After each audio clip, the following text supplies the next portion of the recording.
அடுத்ததா பாக்குற மாடு 2 மாடுல ஒரு மாடு செவல உள்ள பேட்ச் மாடுங்கண்ணா. கொம்பு டைப் மாடு, நல்ல வெயிட் மாடு, தோரணையான மாடு, 3ஆம் நீத்து மாடு. நல்லா பை செட் ஃபுல்லா வரும்னு 10 நாள் டைம் எடுத்துக்கலாம். நல்லா மடி சுருக்கலாம் பாருங்க எப்படி இருக்கு பாருங்க. நல்லா பைஸ் ஃபுல்லா வரும். 4 காம்பு ரோஸ் காம்பு தொட்டினா பால் வரும் அந்த மாட்டலாம்.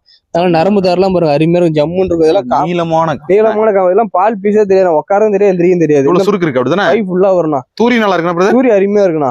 8 நாள்ல இருந்து ஒரு 10 நாள் டைம் எடுத்துக்கும். கறவை எவ்வளவு வரும்? ஆனா கறவை 20க்கு மேலதானே கறவை வரும். ஓகே, 20க்கு மேலதான் கறவை வரும். 2ஆம் நீத்துல 20 லிட்டர் கறந்த மாடு. இந்த பக்கம் 20க்கு மேலதானே கறவை. நல்லா வெயிட் மாடுண்ணா. வெயிட் மாடு, செவல பேட்ச், ஃபேட்டஸ்னா பயப்பட தேவையில்ல. இப்ப அடுத்த பாக்குறது மொட்டை மாடு பிஸ்கட்ல வெள்ளை கலர் கலந்த மாடுனா. நல்ல வெயிட் மாடு, நல்ல குறுங்கால் மாடு. கறவை 20 லிட்டருக்கு மேலதான். நல்ல பை செட் ஃபுல்லா வரும். 8 நாள்ல இருந்து 10 நாள் டைம் எடுத்து நல்ல பை சுருக்கு ஃபுல்லா இருக்குது.